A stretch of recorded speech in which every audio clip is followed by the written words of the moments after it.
আর virus বক্তার আলোচনা শুনে অভ্যাস হয়ে গেছে তো। ভাইরাস ভাইরাস বুঝেন, এরা করোনা ভাইরাসের চেয়েও বেশি খারাপ। কারণ করোনা ভাইরাস আপনাকে শুধু মারে, আর কিছু করতে পারে না। কিন্তু ভাইরাস বক্তাগুলো আপনার ঈমান নষ্ট করে, আকীদা নষ্ট করে, আপনার মানহাজ নষ্ট করে। একজন মানুষ মরার চেয়ে ঈমান নষ্ট হওয়া বেশি খারাপ, তাই না? হ্যাঁ, এই জন্য আমি ভাইরাল বলি না, আমি বলি ভাইরাস। তাতে আপনারা কেউ কেউ রাগ করেন, আপনি বুঝবেন একটা সময়। আমি যতটুকু বুঝি ততটুকুতেই আমার মনে হয় যে আপনি বুঝলে একসময় আফসোস করবেন, তবে সময় লাগবে অন্তত 10 বছর। কয় বছর? কারণ গতকাল একজন লোক ফোন দিয়ে বলছে যে 10 বছর যাবত গালি দিয়ে আপনাকে। তাহলে ওর বুঝতে সময় লাগছে কয় বছর? তো 10 বছর পরে ক্ষমা চাচ্ছে। কি গালি যে দিছে। তো আমিও আল্লাহর কাছে দোয়া করি, আল্লাহ যেন আপনাদের বুঝার তৌফিক দান করেন। বুঝলেই যথেষ্ট, আলহামদুলিল্লাহ। এই বাচ্চাগুলোকে থামানো গেল না, এদেরকে নিয়ে এসে বসান এখানে প্রয়োজনে। তো একটা বিষয় নিয়ে আজকে আলোচনা করবো ইনশাআল্লাহ, আপনারা শুনবেন? ধৈর্য আছে তো? আমি তো মনে করেছি কোনো লোকজনই পাওয়া যাবে না, সত্যই এটাই মনে করেছিলাম। কিন্তু এতগুলো লোক কোথায় আসবে? টাকা দিয়ে নিয়ে আসছে আপনাদেরকে? টাকা দেয়নি? বিরিয়ানিও দেয়নি? আরে, এই মসজিদের সভাপতি সেক্রেটারি কৃপণ মানুষ এনারা। তো যাক, আলহামদুলিল্লাহ। এখন মনে হচ্ছে তাজা আছেন আপনারা, কিছু কথা বললে আপনারা শুনবেন ইনশাআল্লাহ, আশা করি।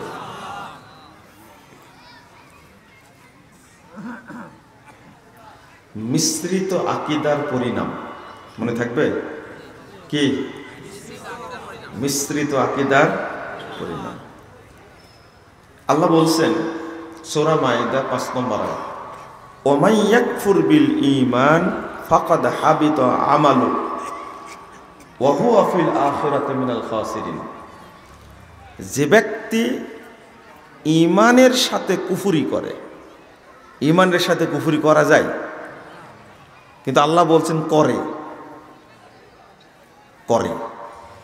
যে কুফরি করে ঈমানের সাথে, ফাকাদ হাবিতা আমালু, তার সব আমল কি হয়ে যায়?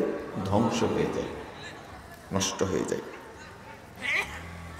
ওয়া হুয়া ফিল আখিরাতি মিনাল খাসিরিন, সে পরকালে জাহান্নামীদের অন্তর্ভুক্ত হবে। নাউযুবিল্লাহ।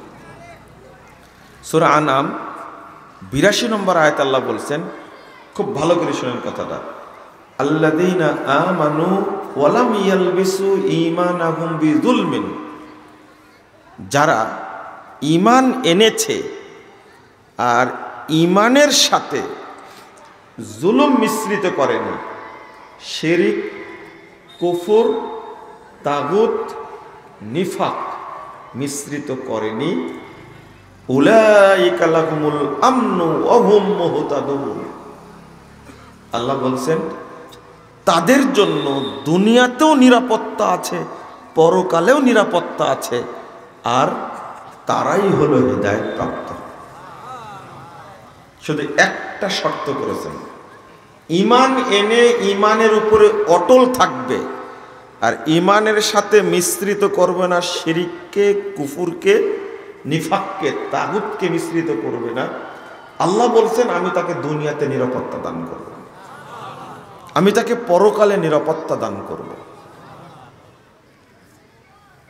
আল্লাহ নিজেই বলছেন কিয়ামতের মাঠে আল্লাহ কোন মুমিনকে অপমান করবেন না। বলেন আলহামদুলিল্লাহ। কোন মুমিনকে আল্লাহ অপমান করবেন না কিয়ামতের মাঠে। কি বড় সৌভাগ্য! মানে বোঝা গেল মুমিনকে আল্লাহ দুনিয়াতেও নিরাপত্তা দিবেন, পরকালেও নিরাপত্তা দিবেন, আল্লাহর ওয়াদা এটা। তো এই ঈমানকে সংরক্ষণ করতে হবে, কিন্তু আমরা সংরক্ষণ করতে পারি না। কিভাবে মিশ্রিত করি একটু শুনলেই আপনারা বুঝবেন। একজন মানুষের সবচেয়ে বড় সম্পদ হলো তাওহীদ। কি সবচেয়ে বড় সম্পদ হলো? কি তাওহীদ। একজন মানুষের সব আমল আছে, সালাত আছে, সিয়াম আছে, হজ আছে, যাকাত আছে, কিন্তু নাই শুধু কি তাওহীদ। কি নাই? তাওহীদ নাই, ওর কোনো দাম নাই। আর একজন মানুষের সালাত নাই, সিয়াম নাই, হজ নাই, যাকাত নাই, কোনো নেকি নাই, কোনো নেকি নাই, তবে শুধু তাওহীদটা আছে, আল্লাহ তাকে জান্নাত দেবেন। তাওহীদ এমন জিনিস, আমি বোঝানোর চেষ্টা করব ইনশাআল্লাহ। আমি একটু একটু করে আগাই, আপনারা বুঝবেন ইনশাআল্লাহ। যদি মিশ্রিত হয়ে যায় ঈমানের সাথে কুফর, ঈমানের সাথে তাগুত, তাওহীদের সাথে যদি তাগুত মিশ্রিত হয়ে যায়, ইসলামের সাথে যদি জাহিলিয়াতের মিশ্রণ হয়ে যায়, তাহলে আপনি মুমিন থাকবেন? হ্যাঁ, কি হবে? আল্লাহর ভাষায় শুনবেন, যে উত্তরটা দিবেন সেটা আল্লাহর ভাষায় শুনবেন। যখনই আপনি ঈমানের সাথে মিশ্রিত করলেন শিরককে, তখন আপনি মুশরিক হয়ে গেলেন। এই জন্য আল্লাহ বলছেন, ওয়ামা ইউমিনু আকসারুহুম বিল্লাহ ইল্লা ওয়া হুম মুশরিকুন। সূরা ইউসুফ 106 নম্বর আয়াত। যারা আল্লাহর প্রতি ঈমান এনেছে তাদের অধিকাংশই মুশরিক। এটা আমার কথা না, আল্লাহর কথা। কিভাবে? যারা নামাজ পড়ে তারা অধিকাংশই কি? মুশরিক। যারা ঈমান এনেছে তাদের অধিকাংশই মুশরিক। নামাজ পড়ে অধিকাংশ মুশরিক কেন বললাম? দেখেন, 30,992 নম্বর হাদিস মুসান্নাফ ইবনে আবি শাইবার মধ্যে এসেছে, ইয়াতি আলান নাসে জামান, মানুষের সামনে একটা যুগ আসবে, একটা সময় আসবে, ইয়াস্তামিউন ওয়া ইয়াসাল্লুনা ফিল মাসাজিদ, ওই সময়ে মানুষ দলে দলে মসজিদে যাবে, সালাত আদায় করবে, মসজিদ ভর্তি মুসল্লি থাকবে, সব মসজিদে মুসল্লি থাকবে, মসজিদ ভর্তি থাকবে। ওয়ালাইসা ফীহিম মুমিন, কিন্তু কোন মসজিদে খুঁজে একজন ইমানদার পাওয়া যাবে না। বুঝেননি মনে হয়, তাই না? মুসল্লি আছে কিন্তু কি নাই? মুমিন নাই। কি নাই? মুমিন নাই। আপনার কি মনে হয় যে ঈমানবিহীন নামাজ পড়লে কবুল হবে? এরা কারা? মুসল্লি কিন্তু কি নাই? ঈমান নাই। তাহলে এরা কারা? এরা কি বলেন? মুশরিক। আল্লাহর ভাষায় হজ করছে কিন্তু মুশরিক। আপনি বলবেন যে কিভাবে? বাংলাদেশের অধিকাংশ মুসল্লি, অধিকাংশ নামাজি, তারা মাজার পূজা করে, কবর পূজা করে। অধিকাংশ মুসল্লি যারা রাজনীতির সাথে জড়িত, তারা শহীদ মিনারের পূজা করে, তারা খাম্বার পূজা করে। বড় বড় শিক্ষিত মানুষ শিখা অনির্বাণ, শিখা চিরন্তন, শহীদ বেদি শ্রদ্ধা নিবেদন করে। এরা সব মুশরিক, অথচ সবাই হজ করে। সবাই উমরা করে, সবাই সালাত আদায় করে। আপনি মনে বুঝছেন না, তাই না? এইভাবেই বুঝতে হবে। শরীয়ত লুকোচুরি করে বোঝানো যায় না, অন্তত তাওহীদের আলোচনা বোঝানো যায় লুকোচুরি করে। এটা আমুল বলিনি আমি, তাওহীদের বিষয়। হাজার হাজার হাজি হজ করতে যায়, সবাই মাজার পূজারে, খুব কম আছে কবর পূজারে। সৌদি আরব গতবার নিয়ম করলো যে কারো গায়ে তাবিজ থাকা যাবে না। কি এয়ারপোর্টে তাবিজ জড়ো করতে করতে অনেক এইরকম স্তূপ হয়ে গেছে, যে এয়ারপোর্ট থেকে ফেরত দেবে আপনাকে তখন খুলে দিয়েছে।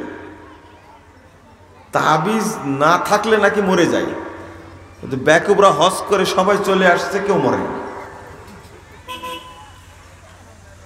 তো বলেন তো, যারা তাবিজ নিয়ে হজ করতে যাচ্ছে তারা মুমিন না মুশরিক? হইল, এটা হইল। আল্লাহ কি এমনি বললেন? মুসল্লি আছে কিন্তু কি নাই? বলেন কি নাই? মুমিন নাই, ইমানদার নাই। কেউ যদি 100 বছর নামাজ পড়ে ইমানবিহীন, একাত রাকাত কবুল হবে? এটা বুঝেন না কেন আপনি? এটা তো আপনাকে বুঝাচ্ছি, আল্লাহ এটা বুঝাচ্ছেন। ওমা ইউমিনু আকসারুহুম বিল্লাহ ইল্লা ওয়া হুম মুশরিকুন। যারা ঈমান এনেছে তাদের অধিকাংশই মুশরিক। আল্লাহ বিধর্মীদের কথা বলেননি। 2 নম্বর কাফের। কি কাফের? আল্লাহ বলছেন ওয়াইন্না কাসীরাম মিনান নাস বিলিকাই রাব্বিহিম লাকাফিরুন। সূরা রোম 8 নম্বর আয়াত। অধিকাংশ মানুষ আল্লাহর সাথে সাক্ষাৎ করবে কাফের অবস্থায়। কি অবস্থায়? কাফের অবস্থায়। বিলিকাই রাব্বিহিম লাকাফিরুন। আল্লাহ বলছেন নিজেই সাক্ষাৎ করবে তাদের রবের সাথে, তারা কি থাকবে? কাফের। তাহলে অধিকাংশ মানুষ আল্লাহর সাথে সাক্ষাৎ করবে, আল্লাহর ইবাদত করবে, কিন্তু থাকবে কি? কাফের।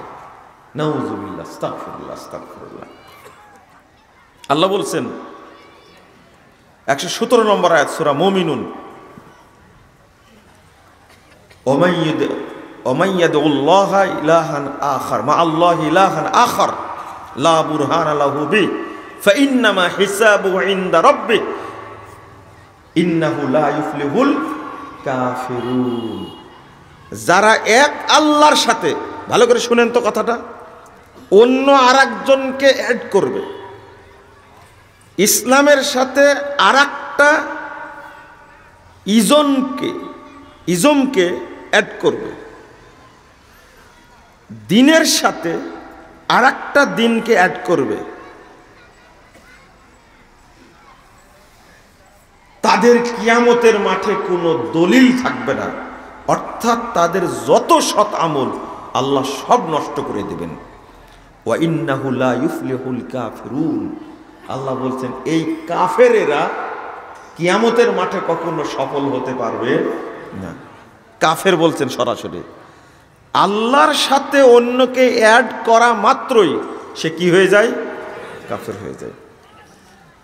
আপনি মাজারে 5টা পয়সা দেওয়া মাত্রই, আর একটা হাদিস আসতে, একটা মশা দান করলেন, মানত করলেন, আপনি বিপদে পড়ে গেছেন, ট্রেনের মধ্যে আগুন ধরে গেছে, তখন বলছেন আল্লাহ তুমি আমাকে রক্ষা করো, আমি একটা ছাগল দান করব। কেউ জানে না। আপনি দান করবেন মসজিদে, আলহামদুলিল্লাহ, কিন্তু আপনার নিয়াত, ওখান থেকে নিয়াত করলেন আমি একটা মশা দান করলাম আটরশির মাজারে, চরমুনায়ের মাজারে। এই কথা বলা মাত্রই আপনি আর মুমিন না, কি কাফের। আপনি এখন খাঁটি মুশরিক।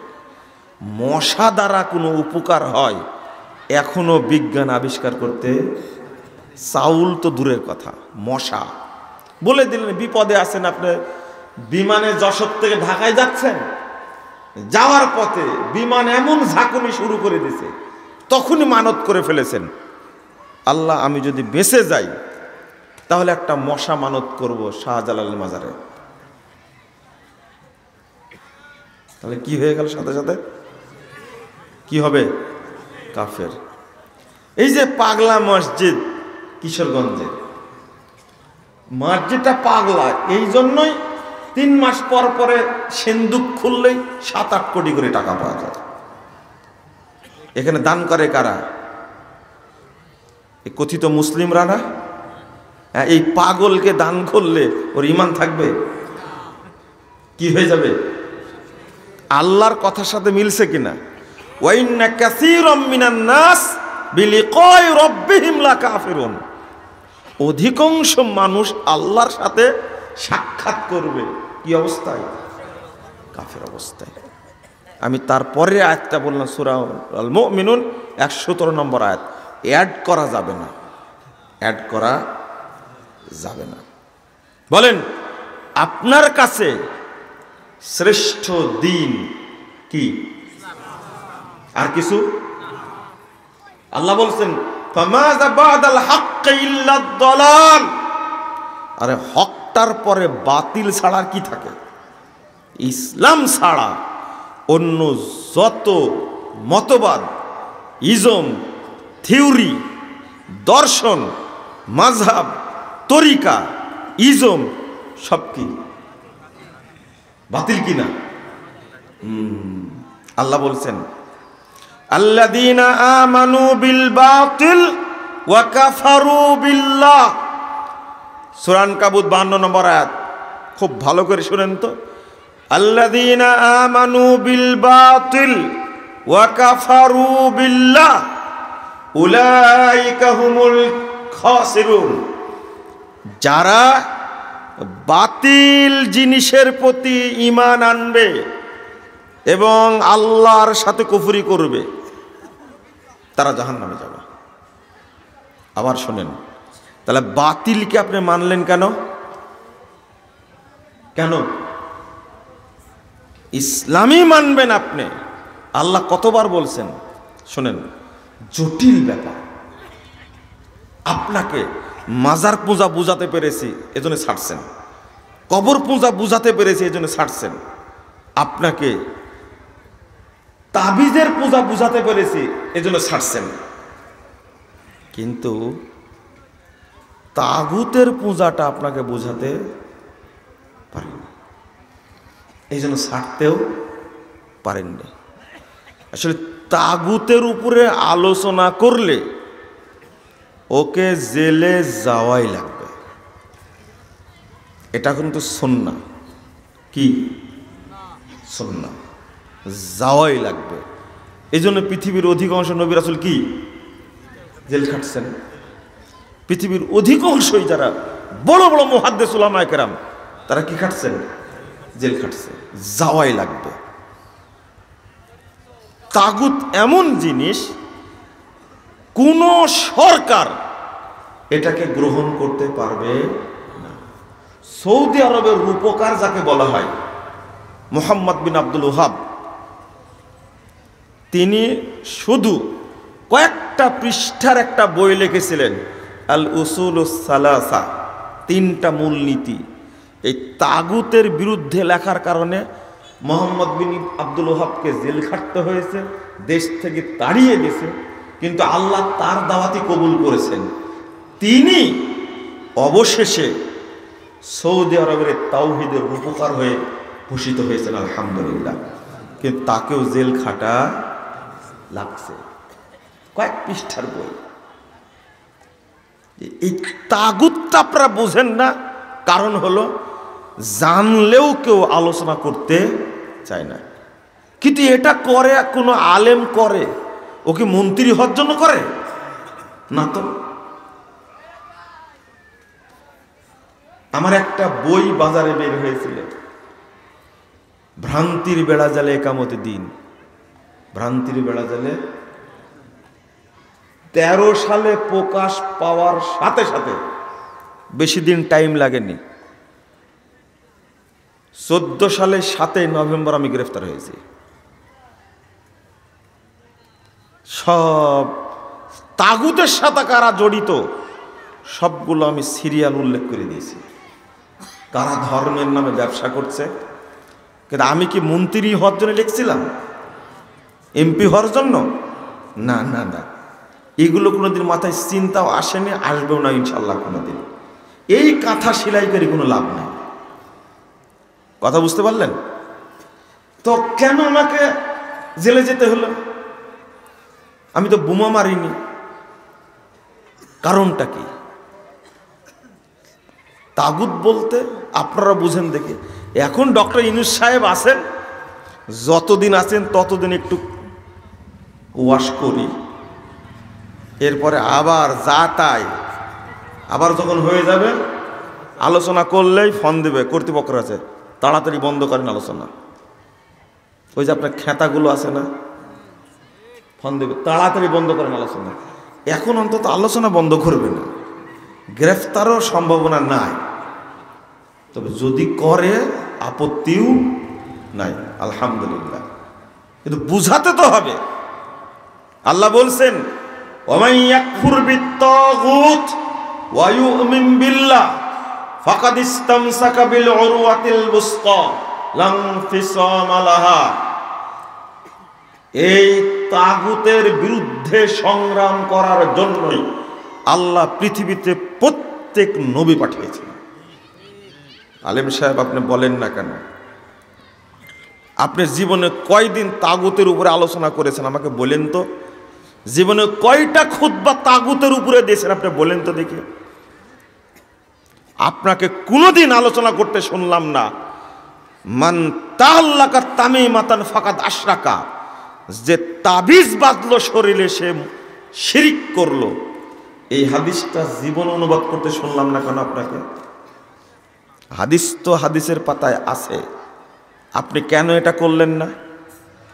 তাগুত সম্পর্কে শুধু এতটুকু বলি, কাকে বলে? কোরআন সুন্নাহ বিরোধী আইনকে কি বলে? তাগুত। কোরআন সুন্নাহ বিরোধী আইনকে কি বলে? তাগুত। আর যারা পরিচালনা করে এই আইনকে তারা কি? একজন মুমিন তাদের সাথে সম্পর্ক রাখতে পারে। ওমাই ইয়াকফুর বিত্তাগুত, এমন শব্দ ব্যবহার করেছেন যে ব্যক্তি তাগুত বিধর্মীরা মুমিন না কাফের? কেন কাফের? ওরা ইসলাম মানে না, ওরা মোহাম্মদকে মানে না, ওরা কোরআন মানে না, ওরা হাদিস মানে না, তাই কি কাফের। আর আমি কাফের কেন? আমি তাগুতকে মানি না। ওয়া ইউমিন বিল্লাহ, আমি আল্লাহকে মানি, এজন্য কি মুমিন। তাহলে আল্লাহ বলছেন আগে কাফের হও। এই জন্য এর সংক্ষিপ্ত বাক্য হলো লা ইলাহা, তারপরে কি? আগে না আবাদক, আগে কাফের হও, তারপরে বলো কি ইল্লাল্লাহ। আমি কোনো ইলা মানি না, কোনো মতবাদ মানি না, কোনো ইজম মানি না, কোনো মাযহাব মানি না, কোনো তরিকা মানি না, কোনো দর্শন মানি না, কোনো থিওরি মানি না। আমি শুধু মানি কাকে? আল্লাহকে। এই সবগুলো অস্বীকার করলে হবেন কি? কাফের। উল্টা বুঝেন না কিন্তু। কালকে আপনি বলবেন মুজাফফর বলে গেছে আগে কাফের হতে হবে, এটাই বলবেন আপনি। আপনার অন্তরে রোগ থাকলে আপনি এটাই বলবেন। শোনেন, বহু মানুষ আমাকে ফোন দিয়েছে। আমার একটা লেখা আছে ভ্রান্ত আকীদা বনাম সঠিক আকীদা, এই বই আমি এটাই অনুবাদ করেছি। তো অনেকেই ফোন দিয়ে বলে যে এখানে মনে হয় একটু ভুল হয়েছে। বুঝেননি কথা? মানে কথাটা হবে আপনি আগে মুমিন হবেন। আমি বললাম যে আবার পড়েন, আমার লেখা ঠিক আছে, আপনি আবার বুঝেন। মানে অধিকাংশ মানুষ এই জিনিসটা বুঝতে পারে না। আমি লিখছিও আগে কি হতে হবে? কাফের না হওয়া পর্যন্ত আপনি মুমিন হতে পারবেন না। আবার বলেন কথাটা, কাফের না হওয়া পর্যন্ত আপনি মুমিন হতে পারবেন না। আবারও বলছি আমি, তাহলে বলেন তো, ইসলামও মানবেন, সেকুলারিজমও মানবেন, চলবে? ইসলামও মানবেন, জাতীয়তাবাদও মানবেন, চলবে? মিক্সার, এরা আরো বেশি খারাপ। ইসলামও মানবেন, গণতন্ত্র চুমুকও দিবেন, চলবে? আমি তো এটা বোঝাতে পারি না। আর আমাকে ওয়াজ করেন আপনারা, এত কড়া বক্তব্য এখন দিতে হবে না। কখন দেব? মরার পরে দেব? কি বলেন? আমার কোনো স্বার্থ আছে? কড়া বক্তব্য দিলে আমাকে ভোট দিবে না, এই চিন্তা ভাবনা আছে? না না, ভোট নিয়ে কি করবো আমি? একজন মানুষ যশোরে, একজন মানুষ তাওহীদ বুঝে, তারই নেকি পাবো ইনশাআল্লাহ। লক্ষ লক্ষ জনতার দরকার আমার নাই, দেখ নাই। আমি এক বক্তাকে সেদিনে বললাম, আপনি বলতে পারেন না যে মাজলিস শেষে, সম্মেলন শেষে এই মুনাজাত করা বেদাত, কালকে ঘোষণা দিবেন আপনি? তখন বলছি, এই ঘোষণা দিলে তো ওয়াজই বন্ধ হয়ে যাবে। বুঝেননি কথা? আমি বললাম যে কই, আমাদের তো বন্ধ হয় না। আমাদের বন্ধ হয় না কেন? বলছে, আপনারা বক্তব্য দিতে যান তো কেউ টাকা দিল, কেউ দিল না, আপনারা এটা যাচাই করেন না, কিন্তু আমাদের তো কন্টাক্ট করা থাকে। চিন্তা করেন কোন জায়গায় ভয়। খালি বলুক দেখি, টঙ্গীর মাঠে ঘোষণা করুক, এই জুবায়ের পন্থীরা, এই বাংলাদেশি তবলিগ যারা, তারা এবার ঘোষণা দিক যে টঙ্গীর মাঠে এবার আখেরি মুনাজাত হবে না। দেখি কতজন লোক যায় ওখানে। ঘোষণা দিয়েই চলুক। কথা বুঝতে পারেননি? কত ভাইরাস বক্তা আছে, একজনও বলে না আখেরি মুনাজাত কি বিদআত। বললে লোকই তো আসবে না ওয়াজে। আর আমরা লোকের পরোয়া করি বলেন তো? না না না না না, সমান তালে। 2 জন লোক হলো যে বক্তব্য, 2 লাখ হলো সেই বক্তব্য, কোনো তফাৎ নাই। আপনি আমাকে নসিহত করে কি করবেন? আপনি শুনেন বাক্যটা কত কঠিন, কত কড়া। আল্লাহ বলছেন, ইন্নাদ দীনা ইনদাল্লাহিল ইসলাম, আল্লাহর নিকটে একমাত্র দিন কোনটা? ইসলাম। 19 নম্বর আয়াত আল ইমরান, একই সূরায় 85 নম্বর আয়াত আল্লাহ বলছেন, ওয়ামান ইয়াবতাগি গায়রাল ইসলামি দীনা ফালা ইউকবালা মিন। ইসলাম ব্যতীত অন্য কোন থিওরি, দর্শন, মাযহাব, মতবাদ, তরিকা, ইজম, দর্শন যে তালাশ করবে সেটা গ্রহণযোগ্য হবে না। ওয়াহুয়া ফিল আখিরাতি মিনাল খাসিরিন, সে পরকালে জাহান্নামীদের অন্তর্ভুক্ত হবে। আল্লাহ কড়া করে বলছেন। শুধু এতটুকু বলছেন? 85 নম্বর আয়াত সূরা বাকারার মধ্যে আল্লাহ বলছেন, আফাতুমিনুনা বিবাযিল কিতাবি ওয়া তাকফুরুনা বিবায। মিশ্রণ করবেন আপনি?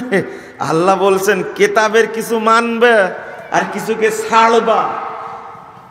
ওয়ামান ইয়াফআল যালিক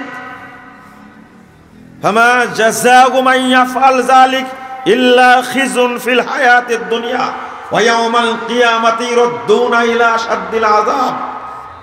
আল্লাহ বলছেন এই নীতি যে অবলম্বন করবে সে দুনিয়াতেও অপমানিত হবে, পরকালে তাকে জাহান্নামে নিক্ষেপ করা হবে। এই শাস্তি তাদের হালকা করা হবে না। এটা আল্লাহর ভাষা। মুনাফিকি করা যাবে, একটা মানতে হবে। কয়টা? আপনি সাপের গালেও চুমু দিবেন, আবার বেজির গালেও চুমু দিবেন। এই লোকটাকে কি বলেন আপনি? জোরে বলেন তো, কি বলেন? আপনার বাপ কয়টা? না না, অনেকগুলো বাপ। আপনি যখন মসজিদে নামাজ পড়েন তখন বাপ একটা, আর যখন ব্যবসা করতে যান বাপ আর একটা, আর যখন আপনি রাজনীতি করতে যান তখন বাপ আর একটা। আমি কি ভুল বললাম? কেন এতগুলো বাপ কেন আপনার? এতগুলো নীতি কেন আপনার? মুসলিম ওই ব্যক্তি যে এক নীতিতে বিশ্বাস করে। মসজিদে যে আল্লাহর ইবাদত করে, ব্যবসা করতে গিয়েও সেই আল্লাহর নীতিমালা মেনে চলে, রাজনীতি করতে গিয়েও সেই নীতিমালা মেনে চলে। বাংলাদেশে যে রাজনীতি আছে, এখানে সারি কোনো রাজনীতি আছে বাংলাদেশে? আমি আপনাদের বুঝাতে পারি না। একটা আয়াত বলি, আর একটা আয়াত বলবো, শুনুন। আল্লাহ বলছেন 100 নম্বর আয়াত সূরা আল ইমরান, ইয়া আইয়ুহাল্লাযীনা আমানু ইন তুতিউ ফারীকাম মিনাল্লাযীনা উতুল কিতাব ইয়ারুদ্দুকুম মিন বাদি ঈমানিকুম কাফিরিন। হে ঈমানদারগণ শোনো, যাদেরকে কিতাব দেওয়া হয়েছে তোমরা যদি তাদের আনুগত্য করো তাহলে তারা তোমাদেরকে মুমিন থেকে কাফের বানায় দিবে। কথা কি আমার না আল্লাহ? ইয়ারুদ্দুকুম, তোমাদেরকে ওরা মুমিন থেকে ফিরিয়ে কাফের বানাবে। কাফেরিন, ওরা কাফের বানাবে। বলেন তো দেখি, এই ধর্মনিরপেক্ষতাবাদ এইটা কি মুসলিমদের নীতি না বিধর্মীদের নীতি? খ্রিস্টানদের নীতি। জাতীয়তাবাদ এটা কি মুসলিমদের নীতি না ইহুদি খ্রিস্টানদের নীতি? সমাজতন্ত্র এটা কি মুসলিমদের তন্ত্র না ইহুদি খ্রিস্টানদের তন্ত্র? ও এমনি বাজারজাত করেছে, ওরা এমনি বাজারজাত করেছে। গণতন্ত্র, বাংলাদেশে গণতন্ত্র আছে, গণতন্ত্র উর্ফে হলো খুনতন্ত্র। এটা হলো ধর্ষণতন্ত্র একটা, এটা একটা গুমতন্ত্র একটা, এটা হলো স্বৈরতন্ত্র। একে গণতন্ত্র বলে কে? বাংলাদেশে গণতন্ত্র ছিল গত 16 বছরে? কি ছিল এটা?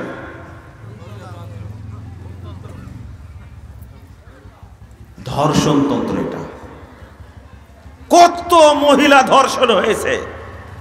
একটা মহিলা ধানের শীষে ভোট দিয়েছে, তাই দলবদ্ধ 12 জন মিলে মহিলাকে ধর্ষণ করেছে। আমি ওই জন্য বলি এটা ধর্ষণতন্ত্র। বুঝেননি কথা? এই ইতিহাস ভুলে গেছেন আপনারা?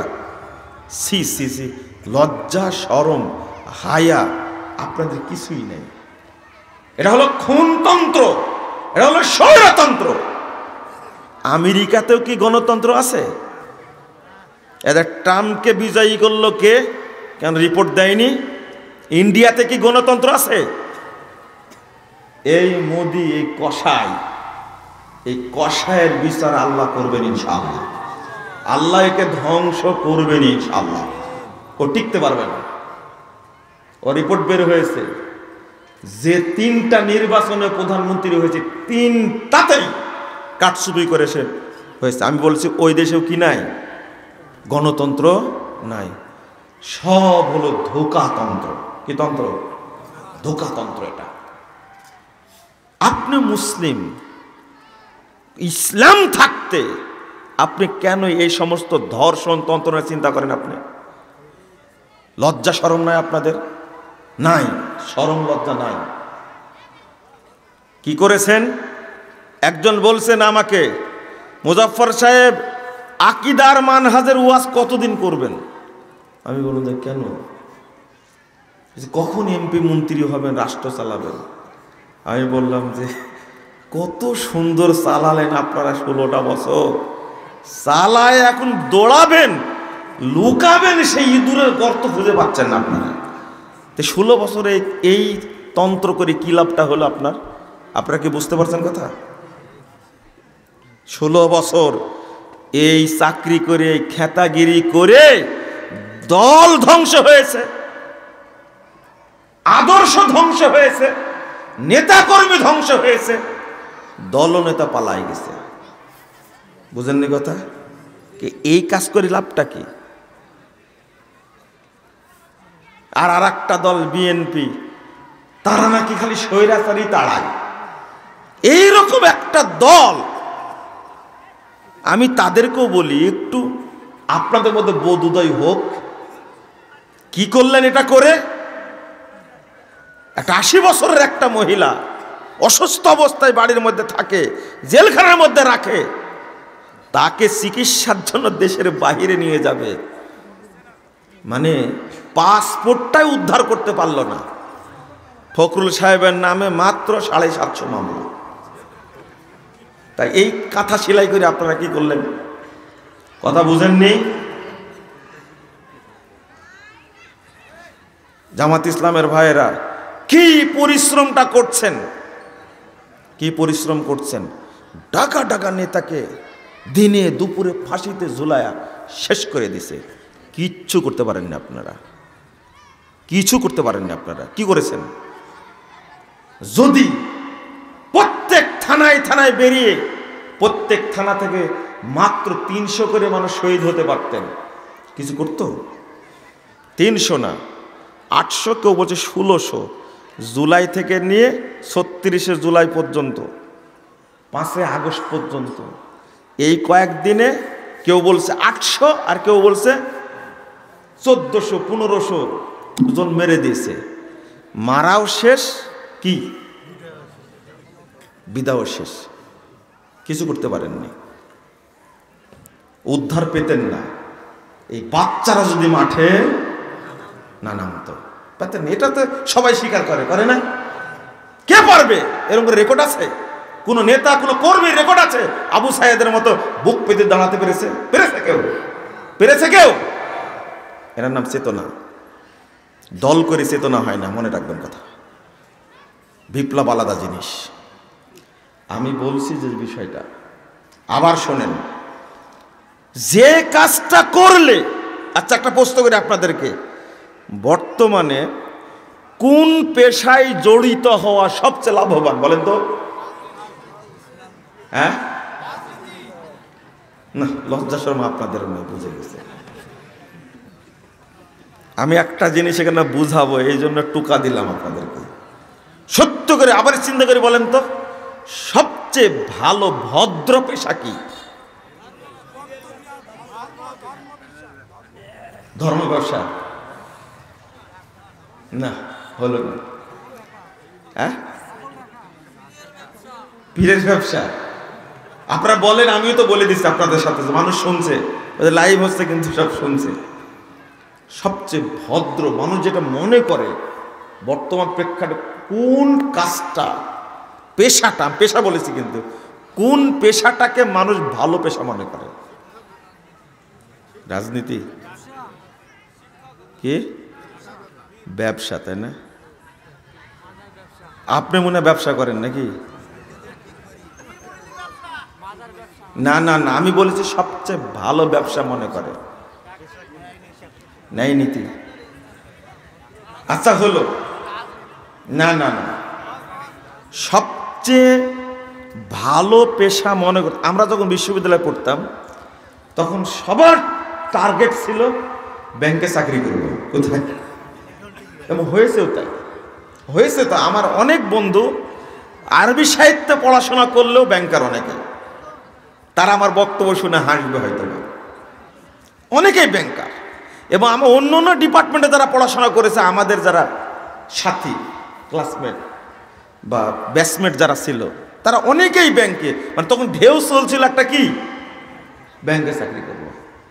আর এখন যেটা মানুষের মধ্যে ধারণা, এই রাজনীতিটা একজন মানুষ কখন যায়, অধিকাংশ রাজনীতিবিদ এখন ব্যবসায়ী, তাই না? ব্যবসাকে দাঁড় করানোর পরে কি হয়? রাজনীতিবিদ। ওই যে আগে রাষ্ট্রপতি আব্দুল হামিদ সাহেব একটা কথা বলেছিল, রাজনীতি এখন কি? আমি আর বললাম না কিটা, আপনারাই বলবেন। এই ব্যবসাটাকে এখন অনেকেই নিরাপদ মনে করে। আমি আপনাদের একটা প্রশ্ন করব, একজন মানুষ ব্যবসায় সফল, ব্যবসা করতে করতে কি হলো? মারা গেল। মারা গেল লোকটা, ব্যবসা করতে করতে সফল। আগের রাজনীতির আমলেও ব্যবসা করছে ভালো, এখনো করছে ব্যবসা ভালো। শত শত হাজারো ব্যবসায়ী আছে, সরকার পতন হয়, সরকার যায়, এদের কিন্তু উত্থান পতন হয় না। আছেন অনেক ব্যবসায়ী, আমার পরিচিত অনেক ব্যবসা আছে, তারা তাদের গতিতে ব্যবসা করছে, পুলিশ তাদেরকে তাড়াতে পারে না। কিন্তু যারা ব্যবসাকে রাজনীতিকরণ করতে গেছে তারা দাড়িও কেটে ফেলেছে। আমি কি ভুল বললাম? খুব আফসোসের সাথে বলেছি যে কি দরকার ছিল, একজন তারই বন্ধু বলছিলেন কি দরকার ছিল এর মধ্যে যাওয়ার, কথা বুঝেননি? এর মধ্যে যাওয়ার কি দরকার ছিল? আর একজন তো পালাইছে, কেমন পালানো। একজন নিজেরা ক্লাস ফ্রেন্ড, তিনি বলছেন এক ব্যাংকের এমডি গ্রেফতার হওয়ার পরে বলছেন যে ওর গিরাই গিরাই পিটাবে, তারই বন্ধু। আমি কেন বললাম কথাটা জানেন? ব্যবসায়ী, এই সফল ব্যবসায়ী, রাজনীতির সাথে তার কোনো সম্পর্ক নাই। শোনেন, মাথাটা ঝালাই হয়েছে, বুঝেননি মনে কথাটা। একজন লোক সরকার পতন হোক চাই না হোক, সে তার মতো ব্যবসা করে, নিরাপদ না? এই লোকটা কি মরবে না? এবার শোনেন, এই লোকটা সফল মানুষ, যখন মারা যাচ্ছে মানুষটা, তখন তার আকীদা হলো আল্লাহ সর্বত্র বিরাজমান। বলেন তো এই লোকটার কি হবে? বুঝেননি মনে কথা, তাই না? সবচেয়ে নিরাপদ ব্যক্তি তিনি এখন। মানে খালেদা আসে না হাসেনা যায়, হাসেনা আসে না খালেদা যায়, এইগুলো সে তোয়াক্কা করে না। র্যাব আসে না বিজিবি আসে, না সেনাবাহিনী আসে, না সেনা শাসন আসে, না ফখরুদ্দিন আসে, না ডক্টর ইউনূস আসে, যায় আসে না, তার মতো সে চলে। তো লোকটা মারা যাচ্ছে, আকীদা কি? আল্লাহ সর্বত্র। সে ব্যবসায় জীবনে সফল, দুনিয়াবী জীবনে সফল, কিন্তু এই লোকটার আখেরাত কি? আমি যেটা বোঝাতে চেয়েছি এটা আপনাদের মাথায় ধরলে আলহামদুলিল্লাহ। ঠিক এই রকমই একজন মানুষ রাজনীতিতে গিয়ে সফল, রাজনীতিতে গিয়ে কি সফল, মারা যাচ্ছে, তখন আকীদা আল্লাহ সর্বত্র বিরাজমান। বলেন তো আখেরাত কি তার?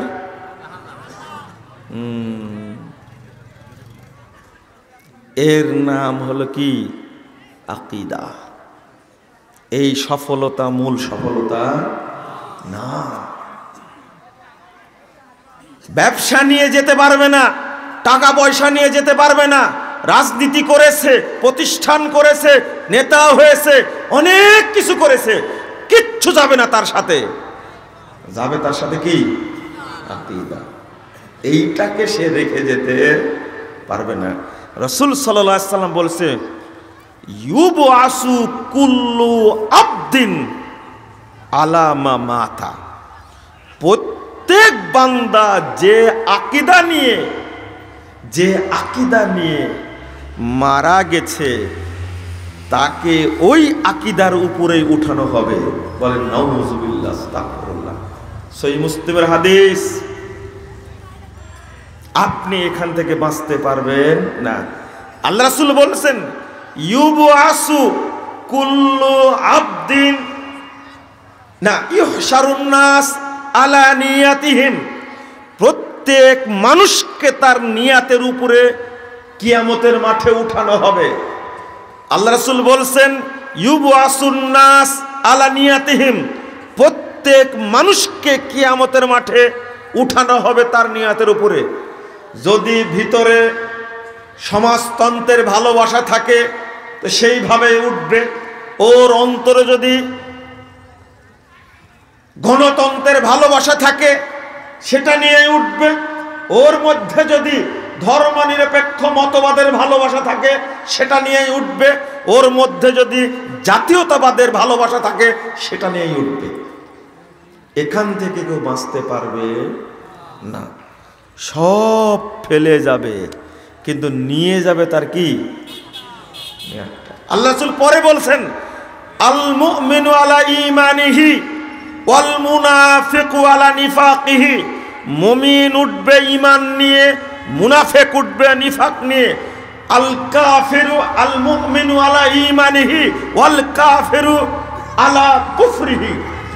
মুমিন উঠবে ঈমান নিয়ে, কাফের উঠবে কুফর নিয়ে। এই জন্য বলছি পার্থক্য থাকতেই হবে, শুধু পূর্ব পশ্চিমের পার্থক্য না। ঈমান থেকে কুফরকে এত দূরে রাখতে হবে যার কোনো সীমা নাই। এর নাম হলো ঈমান। আমি তো বুঝাতে পারি না আপনাদেরকে। আপনারা বলেন কেন শুধু আকীদার ওয়াজ করে, মানহাজের ওয়াজ করে? এবার কি বুঝলেন? এই আকীদার বক্তব্য দেওয়ার পরে দ্বিতীয় স্টেপে বক্তব্য দিই আমি সালাতের উপরে। কিসের উপরে? সালাতের উপরে। একটু শুনেন, আপনি বলি। আল্লাহ রাব্বুল আলামিন বলছেন 151 নম্বর আয়াত, অর্থাৎ মনের মধ্যে ভিতরে ভিতরে তাগুতের উপরে মহব্বত রাখা যাবে না। মনে থাকবে কথা। যদি তাহলে আপনি মুনাফিক হয়ে উঠবেন। ভিতরে গোপন করতেন জাতীয়তাবাদ, ভিতরে গোপন করতেন ধর্মনিরপেক্ষতাবাদ, আপনাকে চিনা যায়নি, কিন্তু চিনেন কে? এই জন্য বলছেন লা ইলাহা, সবকে বাদ দাও আগে, তারপর বলে কি? ইল্লাল্লাহ। এই জন্য বলি আল্লাহ আল্লাহ জিকির, ইল্লাল্লাহ ইল্লাল্লাহ জিকির করা হারাম। আল্লাহ শব্দটা মুখে উচ্চারণ করা হারাম যদি আপনি আগে না বলেন লা ইলাহা লা ইলাহা লা ইলাহা, কোনো ইলা নাই। অন্তর পরিষ্কার না করে আল্লাহ শব্দ উচ্চারণ করা যাবে না। আপনি বুঝলেন না মনে হয়, তাই না? বুঝলেন না?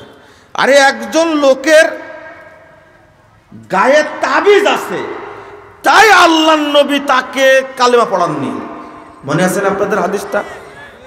আর তাবিজ আছে, লোকটা আসছে পায়ে হেঁটে অনেক দূর থেকে। তাওহীদ কি জিনিস, ঈমান কি পরিষ্কার, কি স্বচ্ছ, কি দামি জিনিস। দূর থেকে, মুসলিমদের সংখ্যা কম, আসছে দূর থেকে পায়ে হেঁটে, পেটে খাবার নাই। 10 জন মানুষের মধ্যে 9 জনকে আল্লাহর নবী বায়াত করালেন, একজন কি কাট করে রেখে দিয়েছেন। তারা বলছেন বায়াতা তিসআতান ওয়া আমসাকা হাযা। কি ব্যাপার? আমরা আসলাম 10 জন, 9 জনকে কালেমা পড়ালেন, আর একজন কাট করে রেখে দিলেন কেন?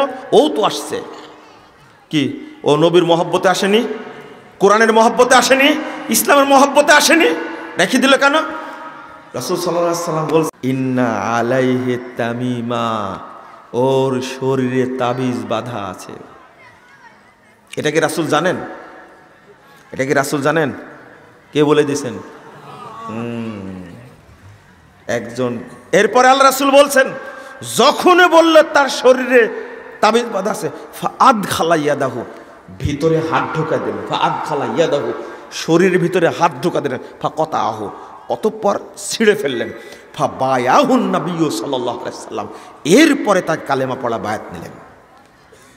শোনেন, একজন লোক বলছেন হাদিসটা মনে হয় আপনি বুঝতে ভুল করেছেন। আমাকে বলছে কেন? ওই যুগে মুসলমানই নাই, আল্লাহর নবী এত কড়া ছিলেন না। তিনি আগে কালেমা পড়ায় তারপরে বলবেন বাবা তোমার দেহের মধ্যে তাবিজ বাঁধা আছে, এটা ছিঁড়ে ফেলে দাও। আমি বললাম যে ও তাহলে রাসূলের চেয়ে আপনি বড় তাওহীদপন্থী। বলছে না, আপনার বুঝতেই ভুল আছে। বেকুবি বাদ দেন, এটা আল্লাহর নবী জানতেন তার ভিতরে তাবিজ আছে। দোষটা কি নবীর না আল্লাহর? নাউযুবিল্লাহ। কে বলে দিছেন? আল্লাহ বলেছেন জিবরিল আমিনকে, এই যাও তাড়াতাড়ি বলো মোহাম্মদকে ওকে কালেমা পড়ানো যাবে না। কি আছে? তাবিজ আছে। তাবিজটা থাকার কারণে আশহাদু আল্লা ইলাহা ইল্লাল্লাহ ওয়া আশহাদু আন্না মুহাম্মাদান আবদুহু ওয়া রাসূলুহু, এই কথাটা বলতে পারে। মুখ দিয়ে উচ্চারণ করা হারাম, মুখ দিয়ে উচ্চারণ করা হারাম। কালেমা শাহাদাতটা উচ্চারণ করা হারাম, কারণ ভিতরে কি আছে? তাবিজ আছে। তাহলে কি তাবিজ দিয়ে নামাজ চলে? তাবিজ দিয়ে কি হজ চলে? তাবিজ গায়ে বাঁধা অবস্থায় আল্লাহ শব্দটা উচ্চারণ করা হারাম। আপনি কি পেয়েছেন? ও তাওহীদ কি জনসংখ্যা নিয়ে চিন্তা করে? কি পাগলামির পাগলামি বলেন তো। রাসূল নাকি খুব দরদি, শিরিকের কাছে কোনো দরদ আছে? না না না, আপনি ভাবতেই পারেননি। আপনার দাড়ি পেকে গেছে, দাড়ি কি পাকেনি? মুলবিদের দাড়ি কি পাকেনি? আলেমদের দাড়ি কি পাকেনি? এই হাদিসটা তাদের মুখে জীবনে শুনতেছেন? কোনদিন শুনেছেন এই হাদিসটা? ঈমান কি স্বচ্ছ জিনিস, ভিতরে একটু কুটিলতা থাকলে ওই অন্তর দিয়ে মুখে আল্লাহ শব্দটা উচ্চারণ করা যাবে হারাম উচ্চারণ করা। আল্লাহ বলছেন ইয়াকুলুনা নুমিনু বিবাযিন ওয়া নাকফুরু বিবায, তারা কৌশল করে বলে আমরা কিছু মানব আর কিছু ছাড়ব। ওয়া ইউরিদুনা আইয়াত্তাখিযু বাইনা যালিকা সাবিলা, আর তারা চায় দুইটা মিলে সুন্দর একটা পথ তৈরি করব। ও গবেষকরা সংবিধান বাতিল করে নতুন করে সংবিধান প্রণয়ন করার চিন্তা করছেন, সব পক্ষই যেন খুশি থাকে। তাই করছে না? বুঝেননি মনে করেন? টুপিওয়ালারাও খুশি থাকবে, টুপিবিহীন তারাও খুশি থাকবে, যারা নামাজ পড়ে না তারাও খুশি থাকবে, যারা নামাজ পড়ে তারাও খুশি থাকবে, তাই না? ওয়ায়াত্তাখিযু বাইনা যালিকা সাবিলা, ইউরিদুনা আইয়াত্তাখিযু বাইনা যালিকা সাবিলা, তারা চাচ্ছে দুইটা মিলে সুন্দর একটা কি করবে? পথ তৈরি করবে। আল্লাহ বলছেন, তাদেরকে বলছেন উলাইকা হুমুল কাফিরুনা হাক্কা, এরাই হলো নির্ভেজাল কাফের। যারা বিধর্মী তারা নির্ভেজাল কাফের না, যারা দিন আর বেদিনকে, ইসলাম আর জাহিলিয়াতকে, তাওহীদ আর তাগুতকে, শিরিক আর ঈমানকে মিক্সার করে, আল্লাহ বলছেন এরাই হলো ফ্রেশ কাফের, তাজা টসটসে কাফেরেরা। উলাইকা হুমুল কাফিরুনা হাক্কা, জীবনে এই কাজ করতে যাবেন না, সাবধান। দুইটা মিক্সার করার পরিণতি কি বুঝতে পারছেন? মনে করবেন না রাজনীতি আমার শেষ কিছু, যে না, আপনার শেষ ফলাফল হলো হয় জান্নাত না হলে কি জাহান্নাম। এটাই হলো শেষ ফলাফল। আপনাকে কাঁথা সেলাই করতে কে বলেছে? আপনাকে বলতে চাচ্ছি সফল কোন জায়গায় হবেন আপনি? 92 বছর বয়স হয়ে গেছে, দাড়ি পেকে গেছে, মাজাটা বাঁকা হয়ে গেছে। এই লোকটা 45 বছর তাবলিগ করেছে, ইসলামের দাওয়াতের সাথে জড়িত ছিল, অথচ লোকটা এখনো আকীদা পোষণ করে আল্লাহ সর্বত্র বিরাজমান। এটা হলো কুফরি আকীদা। কি আকীদা? কুফরি আকীদা। তো আপনি দাওয়াতি কাজ করলেনটা কি? দুইটা মিক্সার করা যাবে? কোনটা চলবেন? কোন পথে চলবেন? তাওহীদ ইসলামী আপনি গ্রহণ করবেন, বলেন ইনশাআল্লাহ। এর সাথে জোড়াতালি দেওয়া যাবে? জোড়াতালি দিলে ইসলামের মর্যাদা নষ্ট। আচ্ছা বলেন তো দেখি, এই গ্লাসে যদি পানির মধ্যে পেশাব মিক্সচার করা হয়, ইজ্জত যাবে কার? পেশাবের না পানির না গ্লাসের? বুঝেন না মনে কথাটা? এদিকে তাকান। এর মধ্যে পানি আর পেশাব দুইটা মিক্সচার করলেন, ইজ্জত যাবে কার? না পেশাবের? বলছে গ্লাসের। চিন্তা করেন কত বুদ্ধিমান। একজন বলছে টাকনোর নিচে প্যান্ট পরা হারাম, এটা ঠিক আছে, তবে মুজা পরে যদি কেউ পরে কোনো সমস্যা নাই। বলে সর্বনাশ, কেমন শয়তান মুফতি রে ভাই, এত বুদ্ধি পেল কোথায়? বুঝেননি কথা? কি সুন্দর কায়দা বের করেছে। টাকনুর নিচে প্যান্ট পরা কি হারাম, তবে মুজা পরে যদি পড়ে তাহলে কি জায়েজ। লা হাওলা ওয়ালা কুওয়াতা ইল্লা বিল্লাহ। ইবলিসও মনে হয় এত সুন্দর বুদ্ধি পাবে না, ওর কাছ থেকে ইবলিস বুদ্ধি নাই মনে হয়, আমার কাছে মনে হয়। লা হাওলা ওয়ালা কুওয়াতা ইল্লা বিল্লাহ। আপনি কি বুঝতে পারছেন? এবার শুনেন, ইসলামের সাথে আপনি এখন মিক্সার করছেন কি? বিজাতীয় মতবাদ। কি বিজাতীয় মতবাদ? বলেন কার মর্যাদা নষ্ট হবে? তাওহীদের সাথে তাগুত মিশ্রিত করলে ইজ্জত নষ্ট হবে কার? কেন তাগুতের ইজ্জত নাই? একজন বলছে যে পেশাব নষ্ট হবে না পানি নষ্ট হবে, তো বলছে যে পেশাব তো নষ্ট। বুঝেননি কথা? উত্তর দিচ্ছে এত সুন্দর, বলছে যে আরে পানি তো নষ্ট হবে, পেশাব নষ্ট কি আছে, ও তো নষ্টই। সুন্নাতের মধ্যে বেদাত মিশ্রিত করলে কার ইজ্জত যাবে? কেন বেদাতের ইজ্জত যাবে না? বেদাতের ইজ্জত যাবে? বলেন যে বেদাতের তোর ইজ্জতই নাই। বুঝেননি? লা হাওলা ওয়ালা কুওয়াতা ইল্লা বিল্লাহ। আপনি কি বুঝলেন আল্লাহ কেন বলছেন নুমিনু বিবাস ওয়া নাকফুরু বিবাস ওয়া ইউরিদুনা আন ইয়াত্তাখিযু বাইনা যালিকা সাবিলা? তারা বলে আমরা কিছু নিব আর কিছু ছাড়বো, আর চাই এই দুইটা মিলে একটা পথ তৈরি করব। ওয়া ইউরিদুনা আন ইয়াত্তাখিযু বাইনা যালিকা সাবিলা,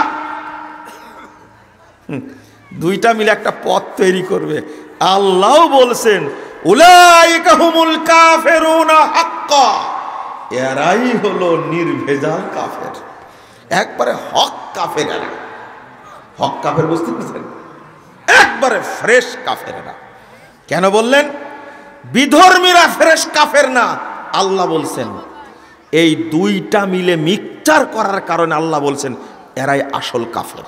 কেন মিক্সচার করলো বুঝেননি মনে হয়, তাই না? কেন যে বলছি আপনাদের যে মিক্সচারটা আমরা বুঝতে পারি না। কেন বুঝতে পারেন না? কেউ যদি মসজিদেও সেজদা করে, মাজারেও যদি সেজদা করে, আপনারা বলেন তো দেখি এ কি কি মুসলিম?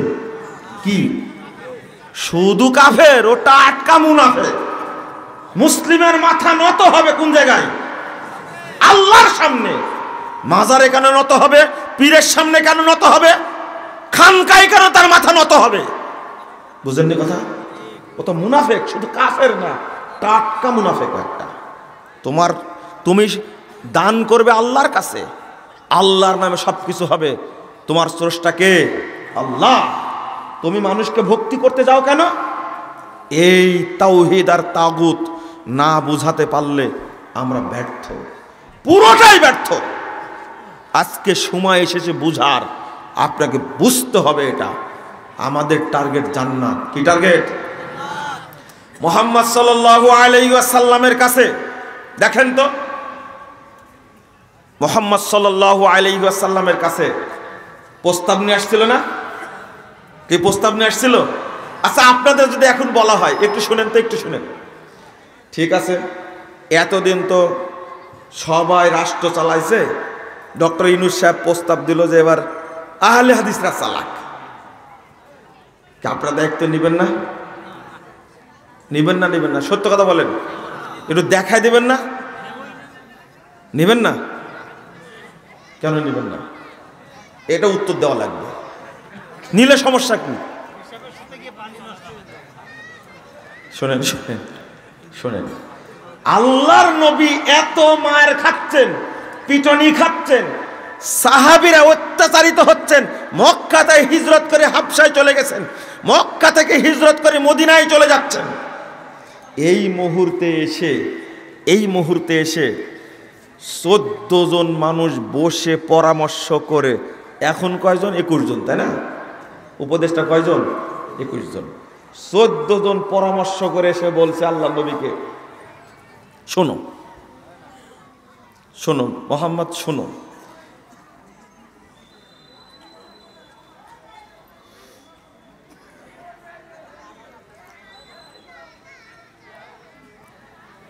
ইন তুরিদু মালান, তুমি যদি সম্পদশালী হতে চাও,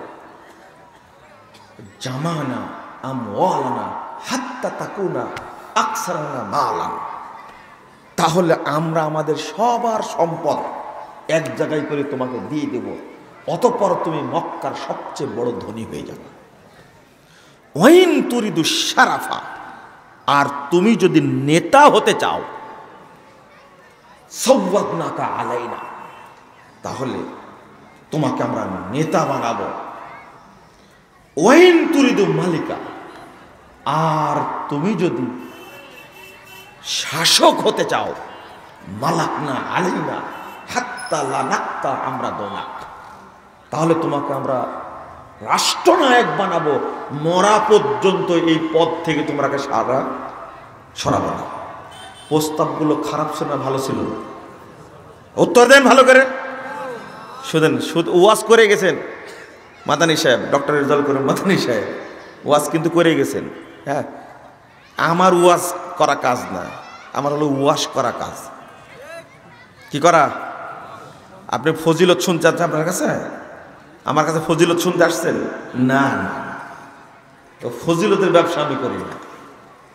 শোনেন কি বলছিলাম, প্রস্তাবগুলো আল্লাহ নবীকে দিলেন, ভালো না খারাপ? ভালো না? সম্পদশালী হতে চাইলে সবাই সম্পদ জড়ো করে আল্লাহ নবীকে বড় শিল্পপতি ব্যবসায় বানা দেবে। তাও যদি না হয়, তুমি কি নেতা হতে চাও? আমরা তোমার নেতা বানাবো। তাও যদি না চাও, রাষ্ট্রনায়ক হতে চাও, শাসক হতে চাও, আমরা তোমার শাসক বানাবো। আল্লাহ নবীর উত্তরটা কি ছিল?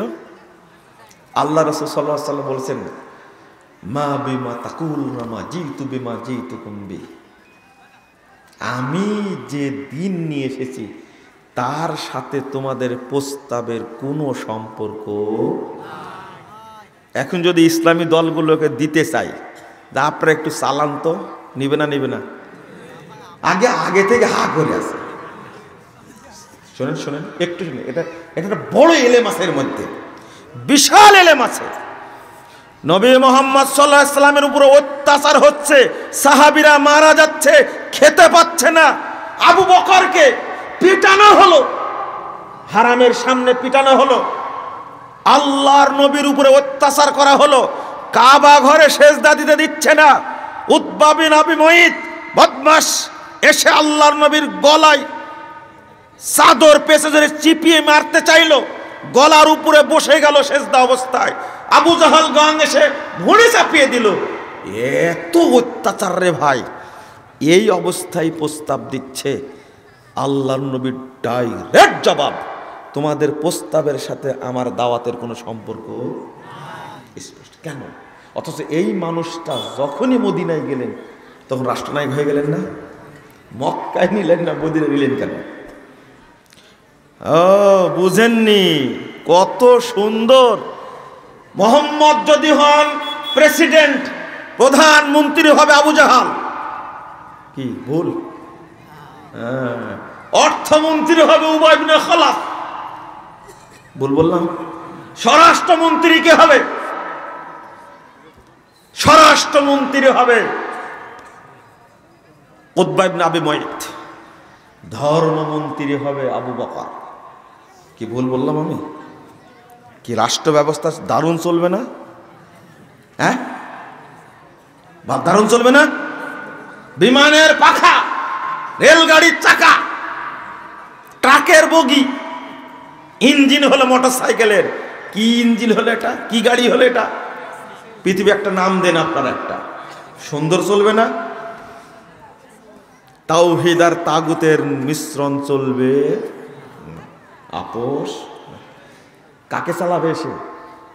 ওই যে এখন ডক্টর ইউনূস তেল আসছে, এই রাজনীতির সাথে বৈঠক করছে, ওদের সাথে বৈঠক করছে, এর নাম হলো আপোষকামিতা। আমরা কি চাই? স্ট্রাকচার সুন্দর, জাতীয় সরকার গঠন করেন আর সবাই ঘোষণা করুক মুসলিমের দেশ, 95% মুসলিম, এই দেশ পরিচালিত হবে কোরআন সুন্নাহ মোতাবেক, কোনো সংবিধান থাকবে না। জাতীয় সরকার গঠন করেন, জাতীয় সরকার গঠন করেন। ডক্টর ইউনূস সাহেব যদি এই ভূমিকা পালন করে, আমরা কিছু দেখতে চাই না। জাতীয় সরকার দেখতে চাই মাত্র 5 বছরের জন্য। কয় বছরের জন্য? 5 বছরের জন্য জাতীয় সরকার গঠিত হোক, ডক্টর ইউনূসকে প্রেসিডেন্ট করা হোক। তিনি বলে তো ঘোষণা দিবেন এই দেশ চলবে কোরআন সুন্নাহ মোতাবেক। সৌদি আরব চলে না, দুবাই চলে না, কুয়েত চলে না, বাহরাইন চলে না, বাংলাদেশ চলবে না কেন? সংবিধানের খেতা বাদ দেন, বলছে সংস্কার কমিটি বলছে বাদ দিয়েছি ধর্মনিরপেক্ষতাবাদ, বাদ দিয়েছি জাতীয়তাবাদ, বাদ দিয়েছি সমাজতন্ত্র, বাদ দিয়েছি পুঁজিবাদ, সব খাতা বাদ দিয়েছে, কিন্তু খুনতন্ত্র থেকেই গেছে, ধর্ষণতন্ত্র থেকেই গেছে, স্বৈরতন্ত্র থেকেই গেছে। ওই খাতা বাদ দেন, সংবিধানই থাকবে না বাংলাদেশে, বাতিল করতে হবে সংবিধান। আমরা মুসলিম, আল্লাহর বিধান কোরআন এবং সুন্নাহ অনুযায়ী রাষ্ট্র পরিচালিত হবে। জামাত ইসলামের চুলাগন বাতিল করতে বল ভাইদেরকে, কি কোরআনের আইন চাই, সৎলোকের শাসন চাই না, এই স্লোগান থাকবে না। স্লোগান হতে হবে কোরআন সুন্নাহর আইন চাই, সৎলোকের শাসন চাই। কথা বুঝেননি? কোরআন, শুধু কোরআন দ্বারা রাষ্ট্র পরিচালিত হতে পারে না, সুন্নাহ ছাড়া কোরআন বোঝা যাবে না। বলতে হবে কোরআন সুন্নাহর আইন চাই, সৎলোকের শাসন চাই। বলেন, আপত্তি নাই। আমি বলতে চাচ্ছি সংবিধান থাকবে না এই দেশে। কিসের সংবিধান? কোরআন সুন্নাহর উপরে কোন সংবিধান আছে? মানুষ সৃষ্টি করেছে কে? সংবিধান দিয়েছে কে? আল্লাহ। এইটা যে তৈরি করেছে সে নোটবুক দেয়নি একটা? ওই নীতির বাহিরে চালানো যাবে? মোবাইল যে তৈরি করেছে, এই মোবাইলের সাথে একটা সিরকুট দেয় না কয়েকটা, ওর আলোকে চালাতে হয়। ব্যাকআপ, তুমি কম্পিউটার যে তৈরি করেছে তার নীতি মেনে চলো, মোবাইল যে তৈরি করেছে তার নীতি মেনে চলো। আল্লাহ মানুষকে তৈরি, তুমি আল্লাহ নীতি মানবে না কেন? এটা একটা মুনাফিকি, একটা এটা ধোঁকাবাজি একটা। এই দেশে কোনো সংবিধান থাকবে না। সৌদি আরবে কোনো সংবিধান নাই, আছে? নাই। কোরআন এবং সুন্নাহ সংবিধান। আমাদের দেশের লোকেরা যুদ্ধ করতে সংবিধান তৈরি করবে, যে রাষ্ট্র ধর্ম ইসলাম রেখেই সংস্কার কমিটি সংবিধান জমা দিয়েছে। ওই খেতার দরকার নাই। মূল ঝুলে রেখে আপনি সব আকাম কুকাম করবেন। বিসমিল্লাহ বলে মদ খেলে মদ কখনো হালাল হয় না। বিসমিল্লাহ বলে জেনা করলে কখনো জেনা হালাল হয় না। বিসমিল্লাহ বলে সুদ খেলে কখনো সুদ হালাল হয় না। এই ফাইজলামি বাদ দেন। আমাদের বুঝাতে চাচ্ছেন? কি বুঝাবেন আপনার? লা হাওলা ওয়ালা কুওয়াতা ইল্লা বিল্লাহ। রাজনীতি আর একটা থিওরি হলো, যারা আছে তারাই সংস্কার হোক, আপত্তি আছে? খায়রুকুম ফিল ইসলাম খায়রুকুম ফিল জাহেলিয়া। যারা পরিচালনা করছে তারাই তওবা করে বলুক আমরা কোরআন এবং সুন্নাহ দ্বারা শাসিত হতে চাই। আলহামদুলিল্লাহ। কি ওমর রাদিয়াল্লাহু আনহু ছিলেন না জাহেলিয়ার যুগে? কি বীর ছিলেন! সেই বীর হলেন ইসলামের বীর, হলে না? হতে কয়দিন? এটা হলো নীতি। কিন্তু আমরা নীতির কাছে ধরা খেয়ে যাই। সবাই চাই সিয়ার। কি চাই? যতই ভালো চালাক না কেন বলবে চালানো হচ্ছে না, বলছে না? এখন বলছে না? লা হাওলা ওয়ালা কুওয়াতা ইল্লা বিল্লাহ। আপনারা রাগ করলেন? চলেন, আকীদা পরিষ্কার রাখবেন, মিশ্রিত আকীদা থাকবে না। বাবা, আমি উচ্চারণ করেছি সফল হলেন ব্যবসা নীতিতে, কিন্তু ভিতরে কি আছে? সফল হলেন রাজনীতিতে, ভিতরে কি আছে? চলবে না। এই মিশ্রিত আকীদা মানুষকে কাফের বানা যায়, আর মানুষকে মুশরিক বানা যায়, নির্ভেজাল কাফের বানা দেয়। রে ভাই, কি বললাম? এতক্ষণ অনুবাদ করলাম কাফের মুশরিক, শেষের আয়াতের অনুবাদ কি হলো? নির্ভেজাল কাফের, নির্ভেজাল মুশরিক। নাউযুবিল্লাহ, আস্তাগফিরুল্লাহ, আস্তাগফিরুল্লাহ। আল্লাহ রাব্বুল আলামিন বলছেন, এই আয়াতটা শুনেন, ফাখলাফা মিন বাদিহিম খালফুন আদাউস সালাহ ওয়াত্তাবাউশ শাহওয়াত ফাসাউফা ইয়ালকাউনা গায়্যা। শুনলেন তো সালাতের কথা, এবার একটু শুনতে হবে আপনাকে। আকীদার কথা শুনলেন, একটু সালাতের বিষয়টা বলে আমরা ইতি টানবো ইনশাল্লাহ। এরপরে প্রশ্ন করবেন, উত্তর দেবেন ইনশাল্লাহ। একটু থামেন। ঈমান পরিষ্কার হওয়ার পরে যদি শুধু ঈমানই থাকে আর কিছু না থাকে, আপনার কিছু লাগবে না। একটা দলিল নেন, একটা দলিল নেন। রাসূলুল্লাহ সাল্লাল্লাহু আলাইহি ওয়াসাল্লাম বলছেন, এই হাদিসটা সহিহ বুখারীতেও আসছে, 7506 নম্বর হাদিস। মুসনাদে আহমদে আসছে 8027 নম্বর হাদিস। এত চমৎকার হাদিসটা, আপনারা শুনে খুশি হবেন।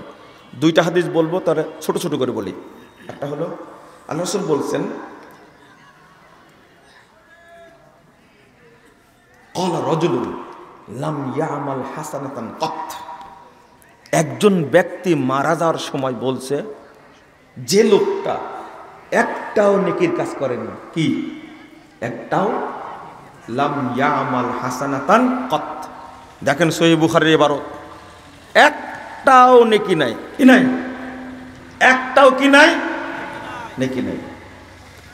তো মারা যাওয়ার সময় বলছে, শোনো, তোমার বাপ মারা গেলে মুসনাদে আহমদের মধ্যে আসছে, লাম ইয়ামাল খায়রান কত ইল্লা তাওহীদ, কোনো নেকি নাই, শুধু কি আছে, তাওহীদ আছে। তোমার বাপ যখন মারা যাবে তখন তাকে পুড়ায়া পুড়ায়া হুমামা, তা দৌ হুমামা, একবারে কয়লা বানাবে। কি বানাবে? কয়লা, একবারে কয়লা বানা দেবে।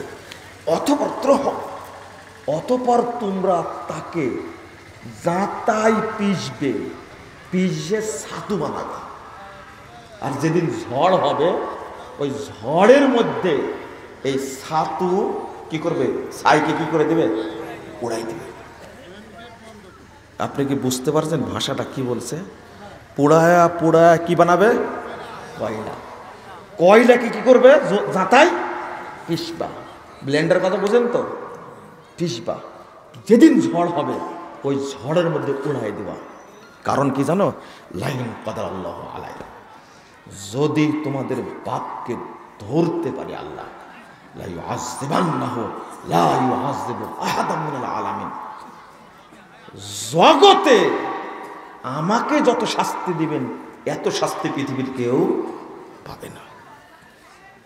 কিন্তু এই ছাই বানালেই কি ও বেঁচে যাবে? কে ধরতে পারবেন? আল্লাহ নির্দেশ দিলেন বাতাসকে, এই এক জায়গায় কর। ছাইকে মানুষ করা হলো, কি করা হলো? আল্লাহ জিজ্ঞেস করছেন, সরাসরি আল্লাহ বলছেন, লিমা ফালতা হাযা, এই তুমি এটা করতে কেন বলেছিলেন? আল্লাহই পারে না। পৃথিবীর আর কোনো শক্তি আছে একে মানুষ বানানোর? আল্লাহু আকবার।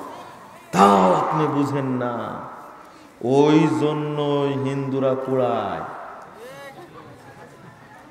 ধরতে পারবে না। লা হাওলা ওয়ালা কুওয়াতা ইল্লা বিল্লাহ, এই জন্য পোড়ায়। বলছেন, বলো কেন করেছিলে?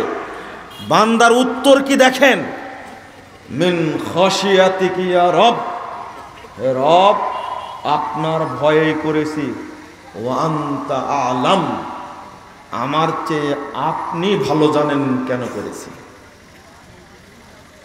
এই কথা বলা মাত্রই ফাগাফারাল্লাহু লাহু, আল্লাহ তাকে ক্ষমা করে দিলেন। লাম ইয়ামাল খায়রান কাত্তু ইল্লা তাওহীদ, আল্লাহর নবী হাদিসের শুরুতেই বাক্যটা বলেছেন, হাদিসের শেষে আবার এই বাক্যই বলছেন, এই বান্দার কোনো নেকি নাই, শুধু ভিতরে কি ছিল, মুক্তি পেল না পেল না?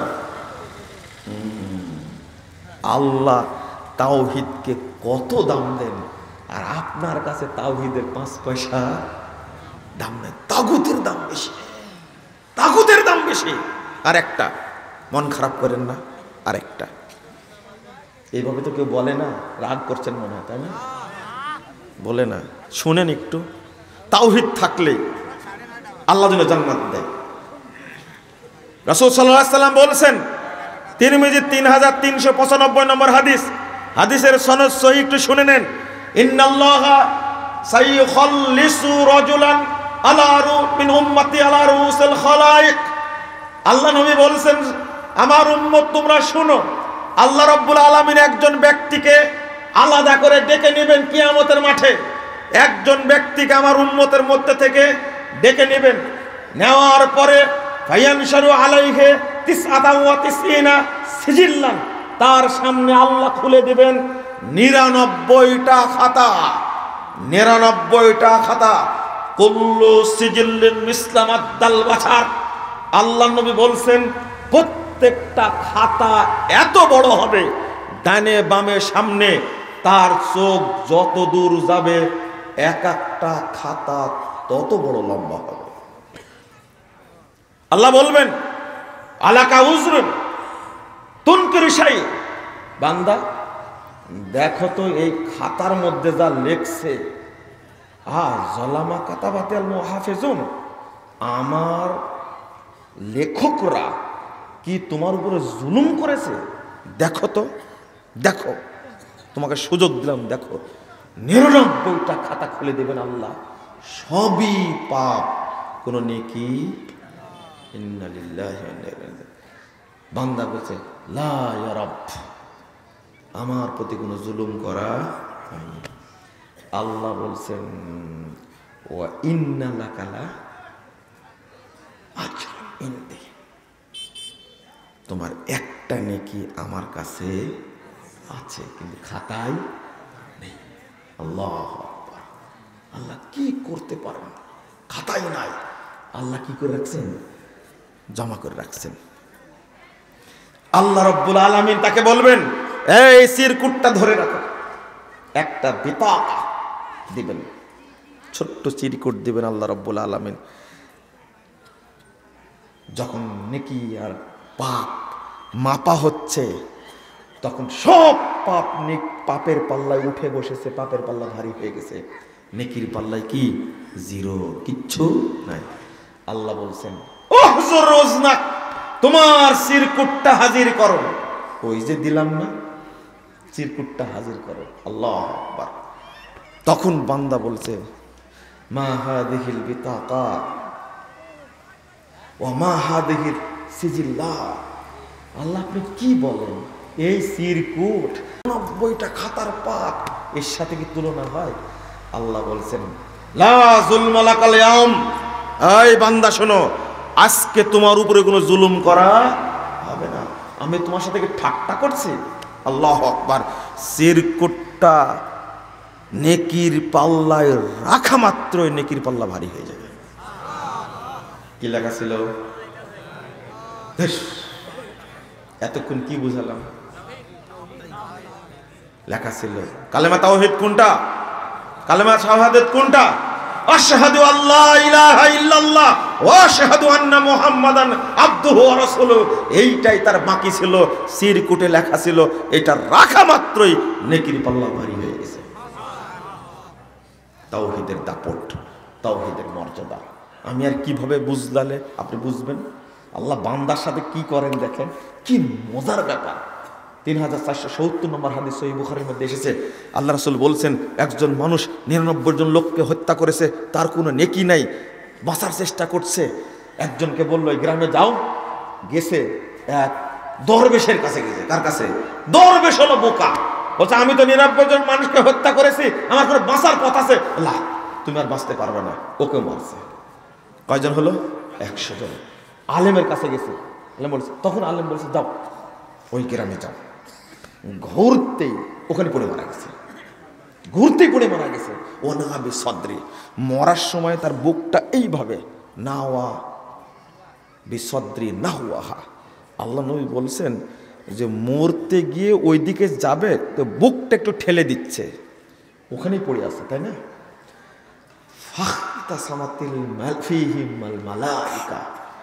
জাহান্নামের ফেরেশতাও হাজির, জান্নাতের ফেরেশতাও কি হাজির।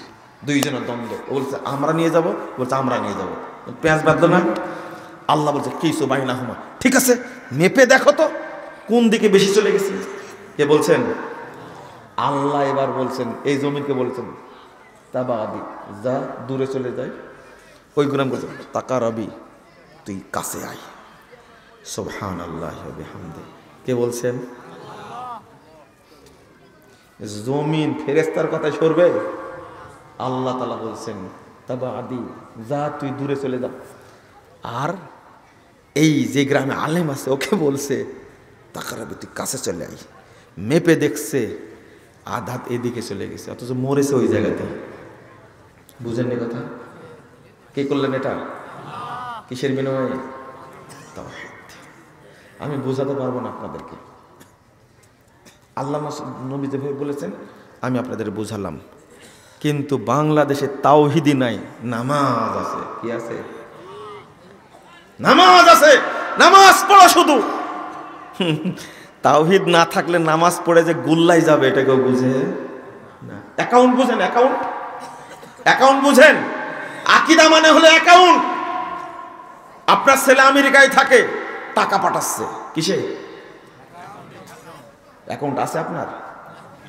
আছে? টাকা পাঠাতে পারবে? হ্যাঁ।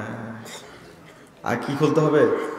অ্যাকাউন্ট খুলতে হবে। বিকাশ তো সবারই আছে, আছে না? আপনার বিকাশ অ্যাকাউন্ট নাই, টাকা পাঠালে ঢুকবে? ঢুকবে না। অ্যাকাউন্ট খুলতে হবে, এর নাম হলো আকীদা। আচ্ছা, অ্যাকাউন্ট খুললেন, এই শুনেন, অ্যাকাউন্ট খুলে ফেললেন, অ্যাকাউন্ট খুলে ফেললেন, একটা ডিজিট ভুল হয়েছে, কয়টা? ঢুকবে টাকা?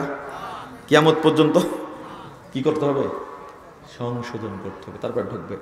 ঠিক আকীদাটা এরকম, এইটা তাওহীদটা এরকম ঠিক না হলে সালাত জমা হবে না, সিয়াম জমা হবে না, হজ জমা হবে না, সাদকা জমা হবে না, যাকাত জমা হবে না, সব কি বাতিল, সব বাতিল। ওটা ঠিক করতে হবে। আমার নাম্বারে একজন লোক ফোন দেয় 6 মাস যাবে। কয় মাস যাবে? সব ঠিক আছে, একটা সংখ্যা ঠিক নাই। কি? আমি বললে তো আবার আপনার ওই নাম্বারে ক্লিক করবেন, ওই জন্য বলছি না। সব ঠিক আছে, একটা নাম্বার কি? এখন উনি আমাকে বলছেন, ভাই নাম্বার দিলেন আপনি, আমি ফোন দিই, কিন্তু ফোন তো ঢুকে না। নাকি ঢুকে? ঢুকলে এক মহিলা ধরে, আমি ফোন দিই, মহিলা ধরে, বলছে না আমি তো মুজাফফর না, আপনি কাকে ফোন দিচ্ছেন? আবার কয়েকদিন পরে ফোন দিই, ঘুরে ওই মহিলাই ধরে। আমি বললাম যে আমার এই ফোনটা পৃথিবীতে কেউ ধরে না, আমি ছাড়া এই ফোন কেউ রিসিভ করে না, কেউ করে না, এটা বাস্তব, কেউ করে না। যতক্ষণ খোলা থাকে থাকে, কোনো দিন চার্জ থাকে না, বন্ধ থাকে, তাও কয়েক মিনিট, কিন্তু মোবাইল তো কেউ ধরে না, আমার ফোন মহিলা ধরবে কেন? আচ্ছা বলেন তো দেখি, নাম্বারটা দেখছি সব ঠিক আছে, এক জায়গায় মেরে দিছে, 2 এর জায়গায় 3 মারছে, বুঝতে পারছি? কি মারছে? না, 9 এর জায়গায় 3 মারছে, মেরে দিচ্ছে। আচ্ছা তাহলে তা আমি বললাম যে দেখেন 6 মাস যাবত চেষ্টা করছেন, যোগাযোগ হয়নি। আচ্ছা বলেন তো, নাম্বারটা আমি বলতে বলতে ভুল করেছি না সে লিখতে ভুল করেছে? না আমি বলতে ভুল করেছি, সত্যটা বলবেন কিন্তু। নাম্বারটা বলতে আমি ভুল করেছি না লিখতে সে ভুল করেছে? আল্লাহ কুরআন সুন্নাহ দিতে ভুল করেছেন না আপনি বুঝতে ভুল করেছেন? আমার নাম্বার আমি বলবো, ভুল হওয়ার সম্ভাবনা।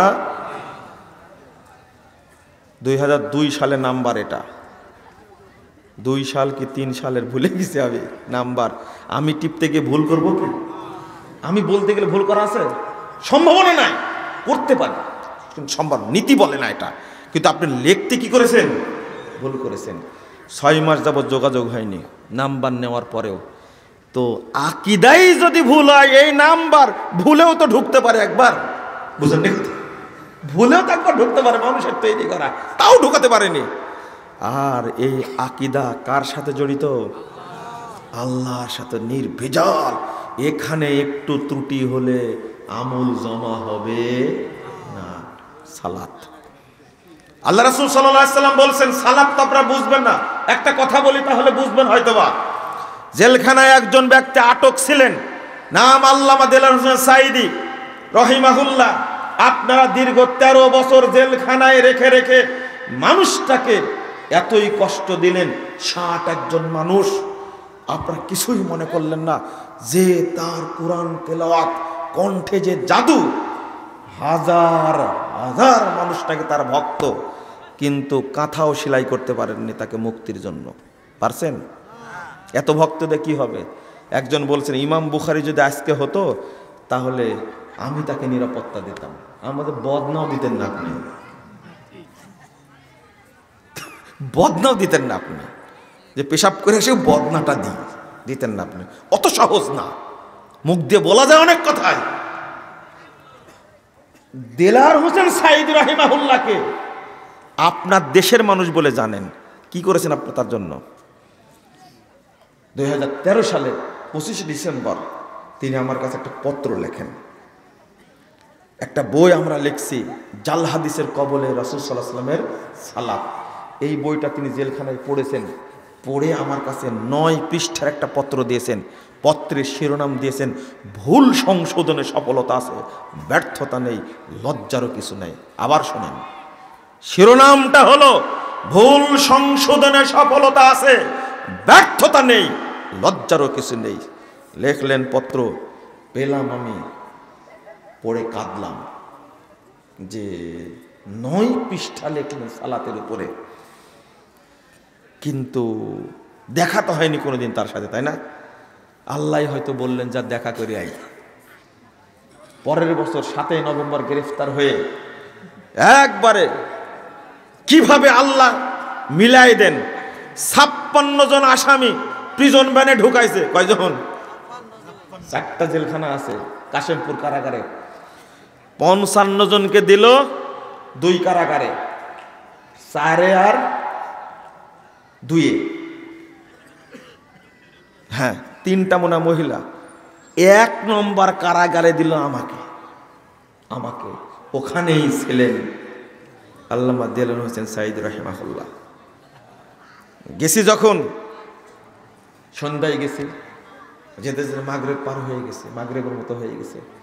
দেখলাম রাত্রিতে একটা ব্যাগ আসছে আমার কাছে।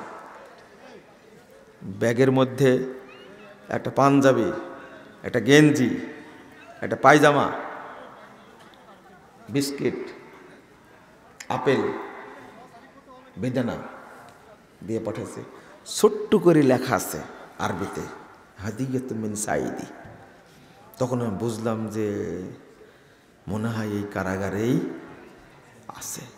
সন্দেহ করছেন আসার সময়, রোমের সামনে দিয়ে হাঁটছেন বিকেলবেলা যখন মানে সূর্য ডুবে যাচ্ছে। তো আমি যা কিছু বললাম না, চুপ থাকলাম। তবে রিমান্ড থেকে এসে কেন্দ্রীয় কারাগারে গেছি, মনে করেছেন যে কিছুই হয়তো খাইনি, তাই এত কিছু পাঠিয়ে দিয়েছে। এলাম, পরের দিন আবার ডেকে পাঠাইছেন। গেলাম, আমাকে চিনতে পারেননি। পরে যে ছেলেটা ডেকে নিয়ে গেছে বলছে, স্যার ইনি হলেন মুজাফফর বিন মহসিন। তখন জোড়ায় ধরে বলছে, আরে আমি তো মনে করি 60-70 বছর বয়স। কত বছর কোনোদিন দেখেননি তো, 60-70 বছর বয়স হবে। কপালে অনেকবার চুমো দিলেন, এতই কাঁদলেন, আমি কিছুই বুঝি না। বারান্দায় পরে বসালেন, সাথে সাথে গলায় থেকে উনার মাফলা ছিল, মাফলাটা খুলে আমার গলায় জড়িয়ে দিলেন। বলছে, বাবা খুব ঠান্ডা, তোমার ঠান্ডা লাগছে।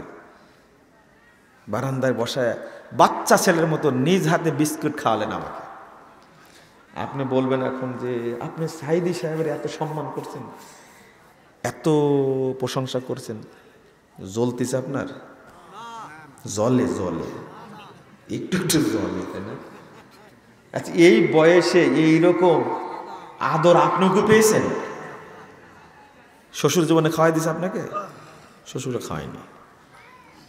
এইরকম মানুষ বসায়া, এইরকম একজন মানুষ আমাকে খেদমত করছে, লজ্জা লাগার কথা না? আমি যদি না বলি এটা অকৃতজ্ঞতা না? আমি তো কৃতজ্ঞ। বলতেন, মাঝে মাঝে বলতেন, হাঁটছি একসঙ্গে, বলতেন, বাবা আমার জন্য দোয়া করো, আল্লাহ যেন আমার 2 রাকাত নামাজ কবুল করেন। আল্লাহর কসম করে বলছি, এই কথাটা মাঝে মাঝে বলতেন। আরে বুক লাড়তেন এইভাবে। সালাউদ্দিন কাদের চৌধুরী, তিনি বলতেন বেটা, আর ইনি বলতেন কি? বাবা। এই বেটা, এমন দারাজ কণ্ঠ, কথা বললে মনে হচ্ছে 1 কিলোমিটার দূর থেকে শোনা যাচ্ছে। সালাউদ্দিন কাদের চৌধুরী, আপনারা মানুষকে মারতে পারেন এইভাবে? বাঙালির এত নিমুখ হারাম, ছি, নাউজুবিল্লাহ, আস্তাগফিরুল্লাহ। এত ষাট মানুষ, বাস্তববাদী মানুষ, একজন জ্ঞানী মানুষ। সাঈদী সাহেব এত পড়তেন, এরপরে বলতেন, বাবা 2 রাকাত নামাজ যেন কবুল হয়। আমি বলতাম, আল্লাহ আপনার সবে বদতি কবুল করুন। বুঝলেন? বুঝলেন না? মানে এত বড় দোয়া চাইনি। আমিও বুঝতাম না যে কেন এই কথা বলেন। মুহাম্মদুর রাসূলুল্লাহ সাল্লাল্লাহু আলাইহি ওয়াসাল্লাম বলছেন, আউয়ালু মা ইউসালুল আবদু ওয়া ইয়াসাবু বিহি সালাতু, কাল কিয়ামতের মাঠে বান্দাকে প্রথম জিজ্ঞেস করা হবে এবং হিসাব নেওয়া হবে তার সালাতের। ফাইন কবিলা মিনহু কবিলা সাইরু আমালি, যদি সালাত কবুল হয়ে যায় তাহলে অটো অন্য যত আমল সবই কবুল হয়ে যায়, আর কোন আমলের হিসাব হবে। আল্লাহ সালাতকে কত দাম দিয়েছেন। সালাত কবুল তো হজ কবুল, সালাত কবুল তো সিয়াম কবুল, সালাত কবুল তো যাকাত কবুল, সালাত কবুল তো সাদকা কবুল, সব কবুল হয়ে যাবে। ওয়াইন রুদ্দাত রুদ্দা আলাইহি সাইর আমলে, যদি সালাতকে বাতিল করে দেন আল্লাহ, অটো সব আমল কি হয়ে যাবে? বাতিল হয়ে যাবে। এই জন্যই তো ভেবাই সালাত ঠিক করেন, সালাত ঠিক করেন, সালাতকে শয়তানের আবর্জনা মুক্ত করেন, সালাতকে বেদাত মুক্ত করেন, সালাতকে জাল হাদিস মুক্ত করেন, কিন্তু কেউ শোনেন না। আপনারা কেউ শোনেন না, কেউ শোনেন না। কত জাল হাদিস ঢুকাইছে সালাতের মধ্যে, বুঝাবো কি করে? আপনি আবার বলবেন যে যারা নামাজ পড়ে শুধু আপনি তাদেরকে বকাবকি করেন। তারা আমার ভাই, তারা আসছে শোনার জন্য, তারা কষ্ট করে মসজিদে যায়। শীতের মধ্যে সবাই কুকুরের মতো শুয়ে থাকে লেপের মধ্যে, কম্বলের মধ্যে। মুসল্লি ভাইয়েরা কষ্ট করে উঠে 3টার দিকে, ওযু করে ঠান্ডা পানিতে, এরপরে তাহাজ্জুদ পড়ে, কুয়াশা ঝড় হচ্ছে, বাতাস হচ্ছে, ওর মধ্যে থেকে বেরিয়ে আস্তে আস্তে চলে যায় মসজিদে, আজান দেয় ফজরের, বসে থাকে, জামাত হয়, জামাত করে বসে থাকে, আবার সে সালাতুল ইশরাক পড়ে আস্তে আস্তে মসজিদ থেকে বেরিয়ে যায়। আমি তো এই ভাইকেই বলবো সংশোধনের কথা, আর যে কাফের নামাজ পড়ে না ওকে কেন বলবো? ও কি জানে না? ও আমার সে অনেক ভালো জানে যে নামাজ যে পড়ে না সে কাফের। বুঝলেন কথা? ও কি জানে না নামাজ যে পড়ে না সে কি কাফের? ও কি জানে না? ভালো করে জানে। শোনেন, যারা নামাজ পড়েন আজ থেকে বলে দিচ্ছি, আপনার বাপ নামাজ পড়ে না, মরে গেছে, তো সবাইকে জানাজায় শরীক হওয়ার জন্য আপনি করলেন কি? ওকে ধোয়াইছেন, গোসল করাইছেন, কাফন পরাইছেন, মসজিদের সামনে নিয়ে আসছেন। আপনি এই মসজিদের সামনে নিয়ে আসছেন। আপনি আগে আপনার বিচার হবে। আপনার বাপ কাফের, মুশরিক, বেনামাজি, ওকে কেন নিয়ে আসলেন? আপনি কি জানেন যে এই মুশরিকটাকে গোসল দেওয়াইছেন, এই জন্য আপনার বিচার হবে? মনে হয় জানেন না আপনি, তাই না? এই মুশরিকটার জন্য আপনি পানি গরম করেছেন, আপনার বিচার হবে। এই কাফেরটার জন্য আপনি কাফন কিনেছেন, আপনার বিচার হবে। কারণ শরীয়তে অনুমতি নাই ওকে গোসল করানোর, কাফন পরানোর অনুমতি নাই, ওকে গোরস্থানে কবর দেওয়ার অনুমতি নাই। জানাজা অনেক পরে, খ্যাপা কোথাকার। আপনি কেন জান তার জানা যায়? ওহো, বুঝেননি তাই না? একজন লোক 75 বছর যাবত নামাজ পড়ে। কত বছর যাবত? 75 বছর যাবত নামাজ পড়ে, কিন্তু আজকে ইচ্ছা করে জহরটা পড়েনি। কি জহরটা পড়েনি? এখন আসরের ওয়াক্ত হয়ে গেছে, সালাতের মাসালা শোনেন। ইচ্ছা করে জহরটা পড়েনি, আড্ডা মারছিল, গল্প করছিল, কুটকাট কি করছিল। জহরের টাইম হয়েছে আজকে 12টা কয় মিনিটে? 14-15 মিনিটে। আর আসরের টাইম হয়েছে কয়টা? 3টা 20। শোনেন, 12টা 15 থেকে নিয়ে 3টা 20 পর্যন্ত, ওরে না খান্দা, 4 রাকাত সালাত পড়ার সময় হয়নি আপনার? ইচ্ছা করে পড়েননি। আল্লাহ নবী সাল্লাল্লাহু আলাইহি ওয়াসাল্লাম বলছেন, লা তাতরুকান্না সালাতান মাকতুবাতান মুতাআম্মিদান, তোমরা ইচ্ছা করে এক ওয়াক্ত সালাত ছেড়ে দিও না। ফা ইন্নাহু মান তারাকা সালাতান মাকতুবাতান মুতাআম্মিদান ফাকাদ খারাজা আনিল মিল্লাহ, যে এক ওয়াক্ত সালাত ছেড়ে দিল ইচ্ছা করে, সে ইসলাম থেকে বেরিয়ে গেল। এক ওয়াক্ত। আর ও হারামখোর কোনোদিনই পড়েনি। এক শুধু রমাজানে পড়েছে রোজা করেছে, তারাবি পড়েছে, নামাজ পড়েছে, সারা বছর পড়েনি, এ হলো ফ্রেশ কাফের, অরিজিনাল কাফেরও, অভিজ্ঞ কাফেরও, এ বদমাস। মাফ করবেন, বদমাস বললাম।